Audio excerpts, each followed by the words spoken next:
डकार रोग के उपचार हेतु आए। उपचार चल रहा है परंतु डकार आना बंद नहीं हुआ है। किसका प्रश्न है? प्रश्न वाला है कि नहीं? देखो, डकार क्यों आता है? इसका सबसे बड़ा कारण होता है दो चीजें, गैस और एसिडिटी। तो गैस और एसिडिटी जो है ना, उसको ठीक करना बहुत जरूरी है। और गैस प्रायः जो पेट में बनता है, थोड़ा बहुत गैस तो होना ही चाहिए, क्योंकि हमारे जो ना गैस को क्या बोलते हैं, हमारे चिकित्सा में, आयुर्वेद में, योग चिकित्सा में प्राण बोलते हैं। और प्राण मुख्य जो है 5 प्रकार के होते हैं और 5 उसके असिस्टेंट होते हैं, जिनको बोलते हैं प्राण, अपान, उदान, व्यान, समान। ये योग आयुर्वेद के 5 जो है मुख्य प्राण हैं, और उसके जो है असिस्टेंट जो पिए हैं वह है नाग, कूर्म, कृकल, देवदत्त और आपके जो है धनंजय। तो 5 जो है वो प्राण हैं। तो ये जो प्राण की गड़बड़ी होती है ना वायु की, वो प्राण और अपान ये दोनों जब संतुलन में नहीं होते हैं तब गड़बड़ होता है। इसलिए एक मंत्र है हृदय प्राणा, हृदय प्राणा, उदाना, अपाना जो है वो कहाँ, हृदय में प्राण बसता है। और आपके अपान जो है वो पेट के निचले हिस्से में, गुदाद्वार में, हृदय प्राण गुदे अपान समाना नाभि मंडले, और समान जो बैठता है वो हमारे नाभि में बसता है। और उदानो कंठ देशस्थो, कंठ में उदान जो है बसते हैं। और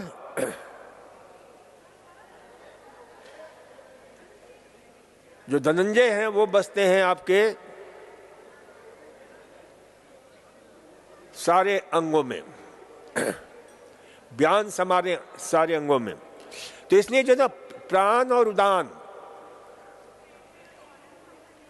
ये बहुत ही समझना जरूरी है। प्राण और अपान, प्राण हमारा कहाँ बसता है? हृदय, छाती में, और अपान गुदाद्वार। और इनके बीच जो संतुलन होता है तो ये तकलीफ होती है। और ये क्यों असंतुलन होता है? तो सबसे पहला खान पान की गड़बड़ी।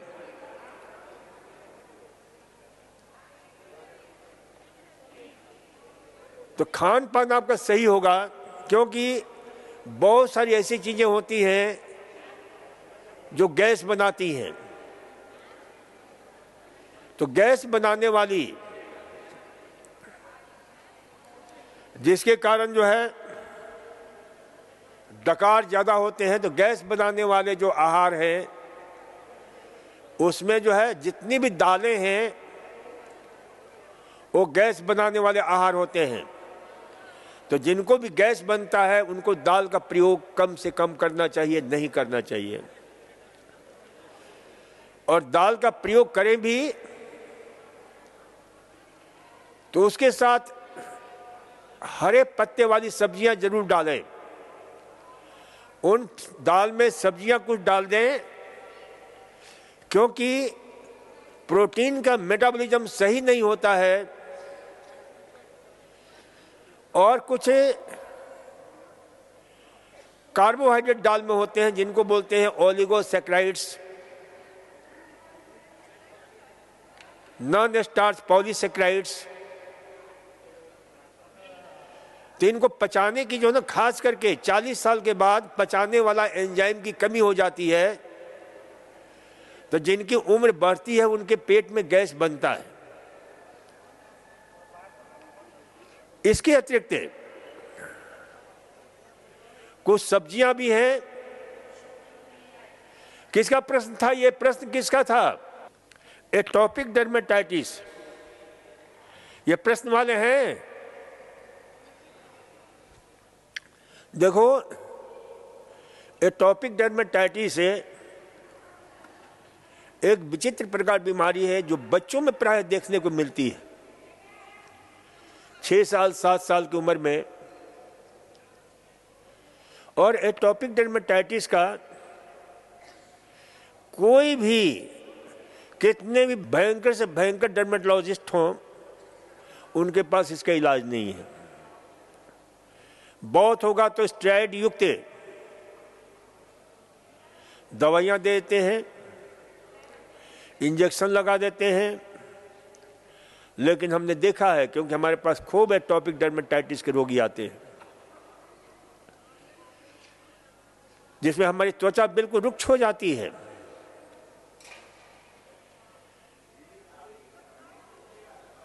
और ये तो कभी कभी जेनेटिक्स बीमारी होती है, जीन के सहारे प्रवेश करती है दूसरे के बच्चों के शरीर में। तो इसमें जो है आहार का जो है ना बहुत बड़ा रोल है, भोजन का बहुत बड़ा रोल है। ऐसे रोगियों को नाइट शेड आहार जो है ना नहीं लेना चाहिए। नाइट शेड आहार उसको बोलते हैं जो सोलोमनेसी परिवार के सदस्य हैं, जैसे टमाटर है, बैगन है, आलू है। ये सब आहार जो है ना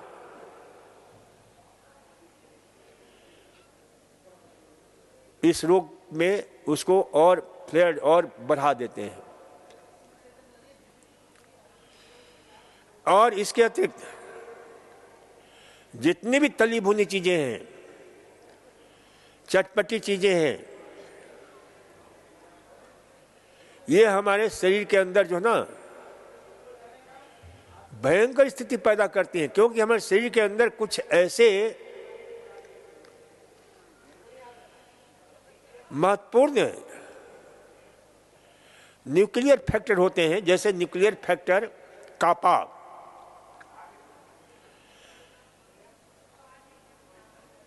light enhancer of activated beta sales,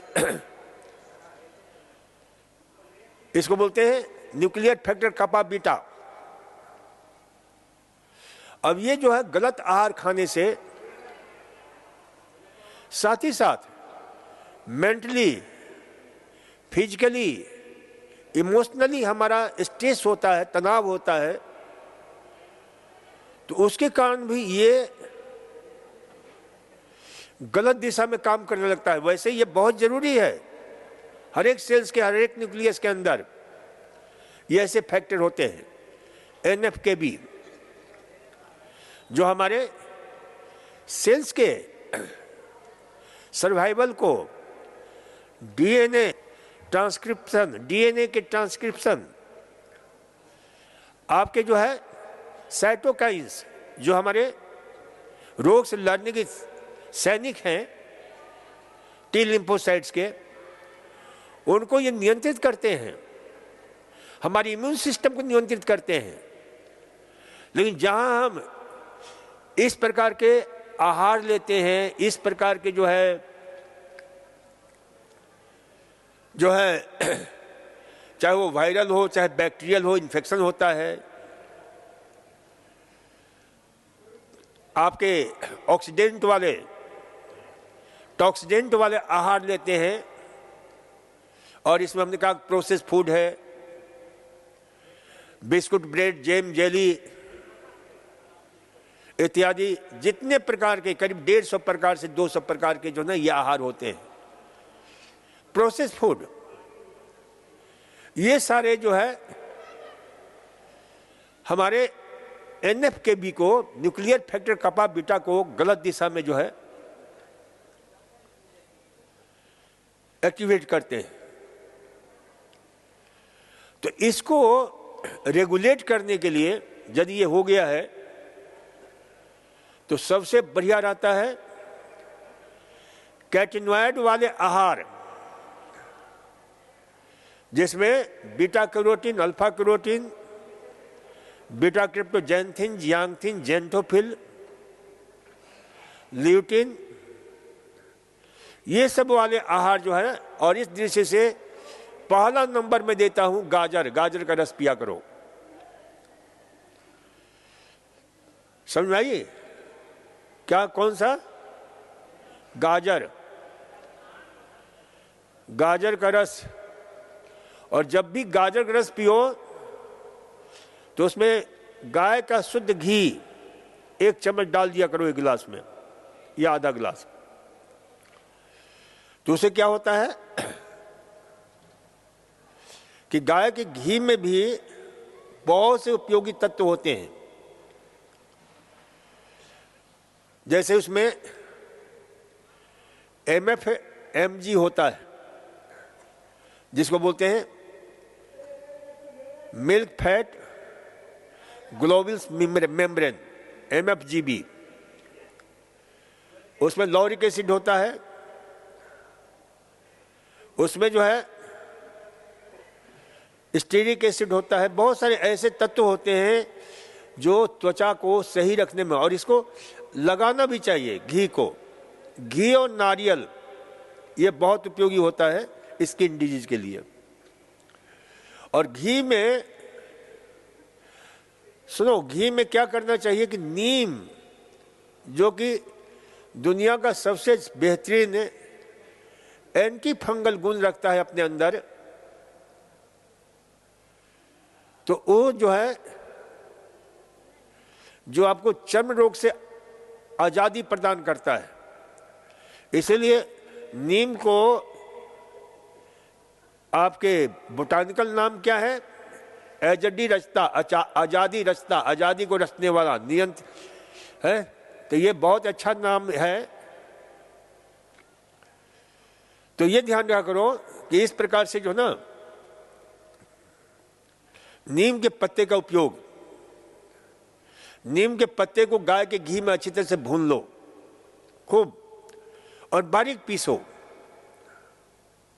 और हर प्रकार की स्किन प्रॉब्लम के लिए ये बहुत ही शानदार काम करता है। मलहम बना लो, एकदम बारीक पीस करके शीशी में रख लो और उसको लगाते रहो।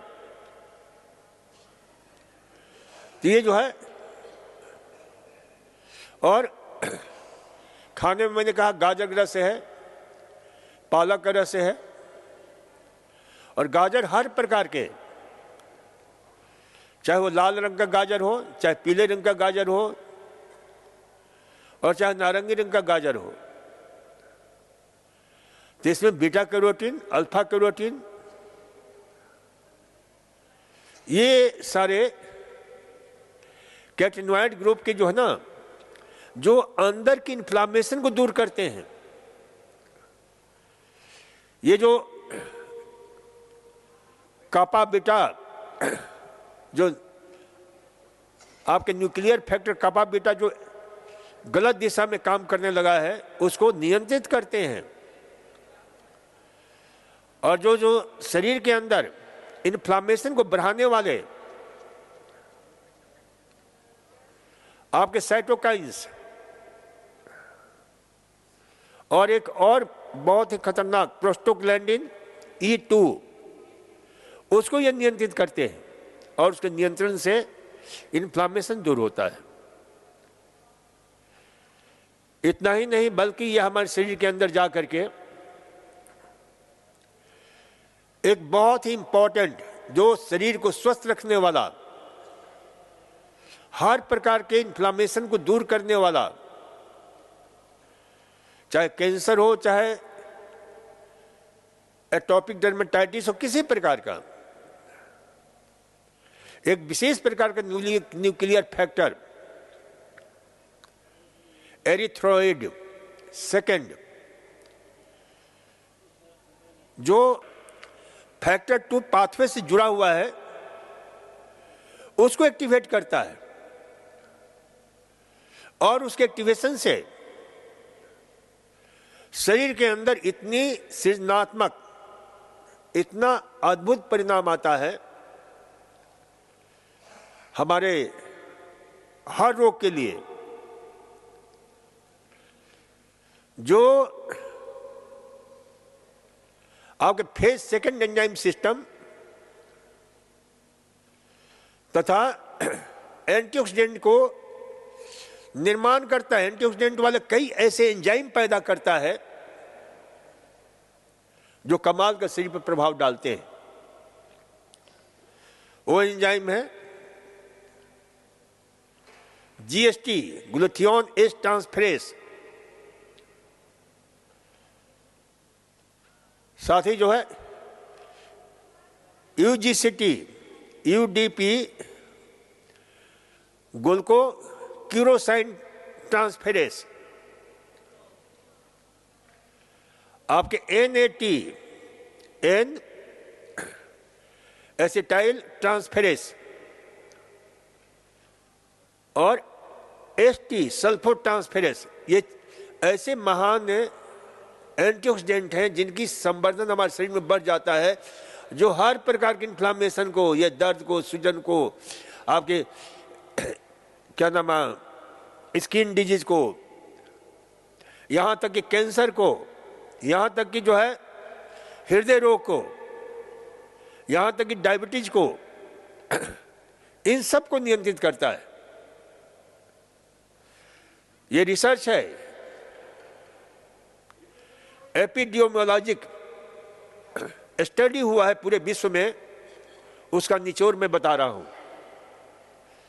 तो गाजर का रस जरूर लिया करो, पालक का रस जरूर लिया करो, पपीता अवश्य खाया करो। कभी कभी पपीता खाने से शरीर में मान लीजिए एसिडिटी बढ़ जाती है, क्योंकि उसमें प्रोटियोलाइटिक एंजाइम पपेन होता है,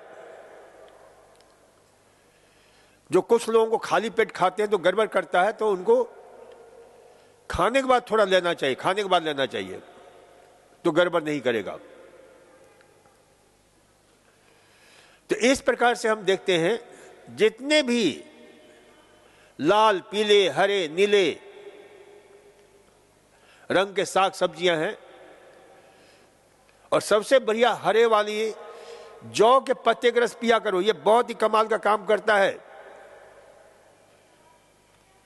एटोपिक डर्मेटाइटिस में, और उसको लगाया भी करो।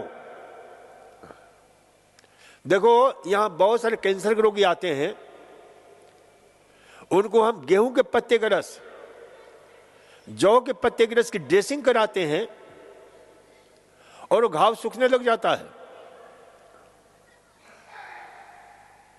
घाव ठीक होने लग जाता है, कैंसर के घाव ठीक होने लग जाते हैं। तो जौ के पत्ते का रस, गेहूं के पत्ते का रस, एक दिन जौ के पत्ते के रस को पियो भी और उसको लगाओ भी सारे शरीर पर। यह रिसर्च हुआ है, मेरी पुस्तक पढ़ोगे मेरा आहार मेरा स्वास्थ्य, तो उसमें हमने विस्तार से दिया हुआ है।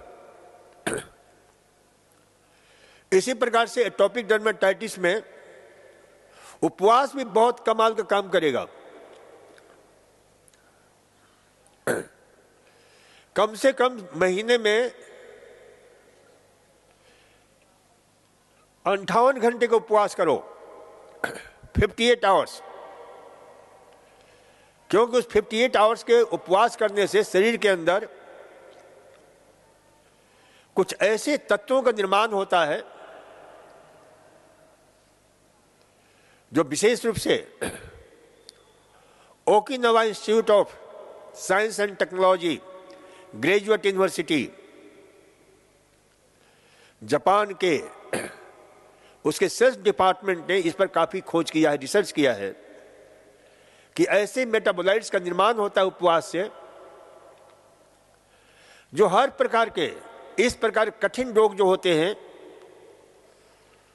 चाहे कैंसर हो, चाहे कोई भी इन्फ्लामेटरी डिजीज हो, उपवास का जो है ना, कुछ ऐसे मेटाबोलाइट, 40 प्रकार के मेटाबोलाइट्स का निर्माण होता है, जिसको बोलते हैं ophthalmic acid, carnosine, branch chain amino acids. तो ये जो है बहुत ही कमाल के काम करते हैं, और इससे जो है हमारे शरीर में ग्लूथियन, एरिथियोनिन, कार्निसाइन, इस प्रकार के जो ना, जब हमारा शरीर, हम कुछ नहीं खाते हैं तो स्टारवेशन मोड, जिसको हम बोलते हैं एंटीऑक्सीडेंट रिलीजिंग मोड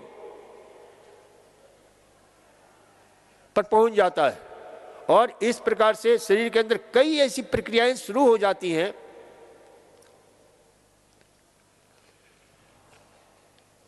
जिसमें जो है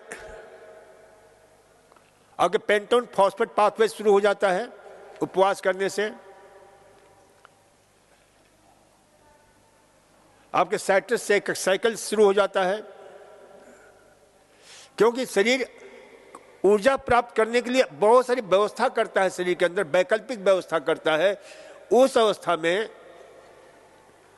शरीर के अंदर 40 प्रकार के मेटाबॉलाइट्स बनते हैं, जो हमारे शरीर को स्वच्छ करता है, सुंदर बनाता है, और उतना साथ ही नहीं साथ हमारी उम्र को भी बढ़ाता है।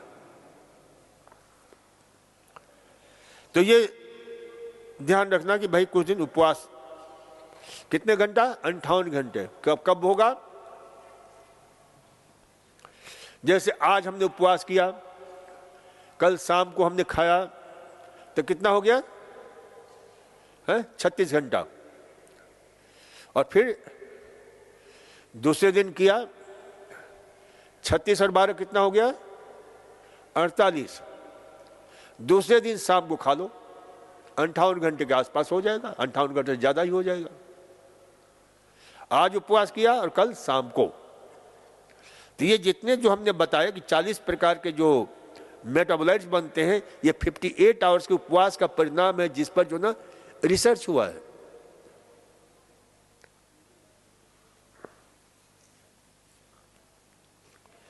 तो ये ध्यान रखा करो। और फिर इसके अतिरिक्त रोज, अब जैसे मौसम आ रहा है ना, अभी माघ है ना, माघ, फागुन आएगा, चैत, तो फागुन के लास्ट में चैत के करीब 1 सवा महीना सुबह सुबह उठ करके 20-25 नीम के पत्ते खाया कर, खूब अच्छी तरह से पीस करके। और ये हमने खूब प्रयोग किया है। मैं 1975 में बोध गया में, हमारे साथ एक बौद्ध सन्यासी रहते थे। हम दोनों ने जो है, सुबह हमारा नाश्ता ही होता था नीम का पत्ता, 1 प्लेट नीम का पत्ता मंगाते और उसको चबा चबा खाते। लेकिन ध्यान रखना कि एक दिन बहुत भयंकर मेरे को पेट में दर्द हो गया, बहुत भयंकर। तो उसको चबाना नहीं, उस दिन से मैंने कहा कि नीम के पत्ते को चबा कर मत खाया करो, उबाल के पीस करके खाया करो। क्योंकि नीम के पत्ते कभी मान लो कि मुंह में रह जाते हैं, पतला होता है ना, या पीस कर खाया करो। हम पीस कर खाते हैं, उबाल करके पीस कर खाते हैं। अभी आप टमाटर मत खाना, अभी बनाए थे ना। तो गेहूं के पत्ते का रस, जौ के पत्ते का रस, गाजर, हर प्रकार के गाजर, चुकंदर, चुकंदर में घी तेल मत डालना, उसको ऐसे ही खाना। गाजर में, पालक के रस में उसमें थोड़ा घी डालना, या एक्स्ट्रा वर्जिन ऑलिव ऑयल डाल दो। तो ये सारी चीजें प्रयोग करोगे, कुछ दिन तक इसी पर रहो। और गोभियां अभी मत खाना। गोभियां देखो गैस बनाता है, गोभी में फाइबर्स बहुत ज्यादा होते हैं, तो गैस बनाने की उसमें ये रहता है। आप खा सकते हो गोभी, आप उबाल कर गोभी खाओ, बहुत अच्छा रहता है, लेकिन हल्का उबाल कर खाना, हर प्रकार के, खास करके जो है ना, क्योंकि गोभी में 10 प्रकार के जो बैक्टीरिया होते हैं, उनको मारने का प्रयोग किया गया है। उसे नष्ट किया जा सकता है। तो इसलिए ब्रोकली पर प्रयोग किया गया, क्योंकि उसमें मिथाइल सल्फोनाइल हेक्साइल आइसोथायोसाइनेट होता है जो कमाल का काम करता है। तो ये जो है ध्यान में रखना है। तो खाने में ये सारी चीजें